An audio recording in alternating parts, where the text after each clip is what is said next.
So, okay, let me get on with it. I have been watching all the Grammy speeches, and of course I agree, I mean, fuck ICE. Um, there's no such thing as illegal people, especially on stolen land, of course. These are beautiful statements. But I've actually made notes on what I'm about to say because I don't want to miss anything out, especially now.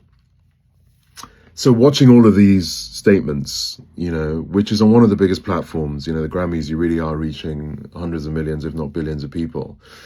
And listening to them, it made me think of the great quote by the late, great Desmond Tutu, where he says, there comes a point where we need to stop pulling people out of the river. We need to go upstream and find out why they are falling in. And that really makes me think of, although well-meaning, these statements, whether it is looking at the inherent problem. It's really, really good to hear statements about America being stolen land, because it is the most successful settler colonial project of all. And America will be 250 years old in July 2026, this year. The First Nation people of the Americas have been living on the same land for thousands and thousands and thousands of years. But the project we are dealing with now is a settler colonial project.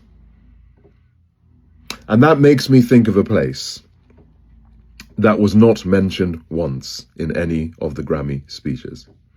And this place is tiny, absolutely tiny. It's 141 square miles.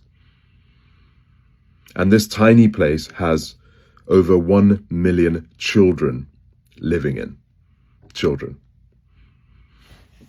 And this tiny place has had the explosive power of 6 Hiroshimas.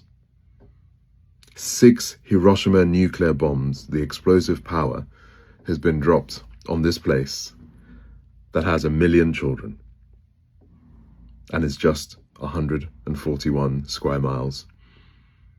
Without the checkpoints of occupation, you could drive from one end to the other of this place in less than an hour. This same place with 1 million children that has had the equivalent of 6 Hiroshimas dropped on it in the last 2 years, has the biggest cohort of amputee children that has ever been recorded. And many of these children who are missing limbs are orphaned.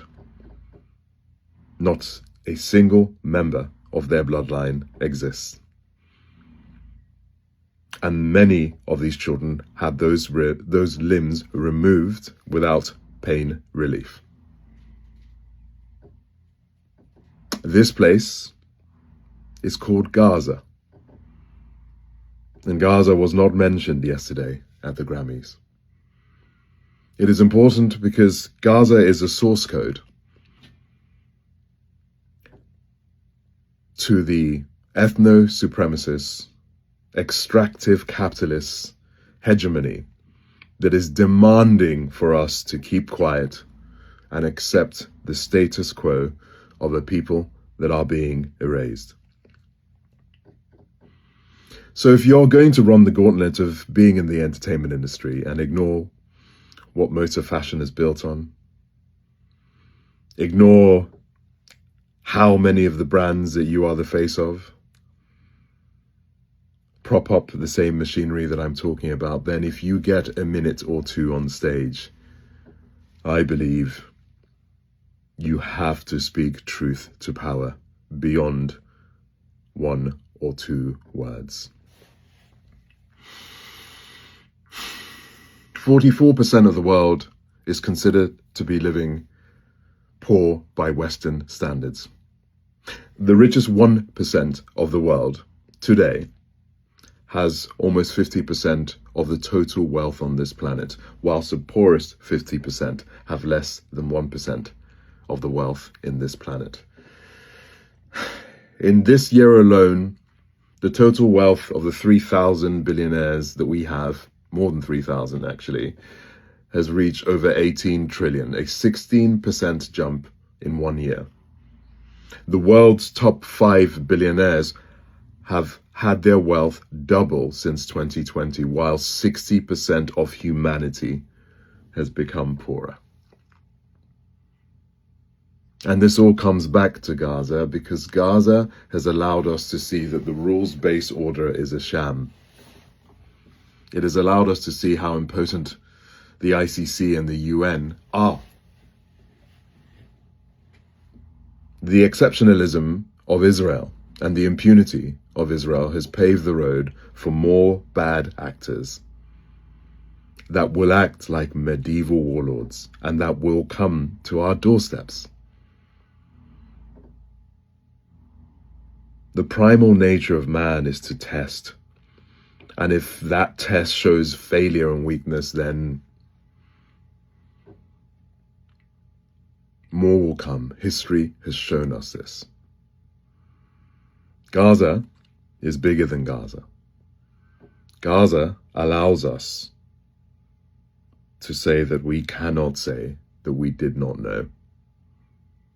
So while saying fuck ICE on stage is important and true, while saying all those statements that you said, it is important to speak truth to power that goes far beyond what was said yesterday, because we are the last outpost.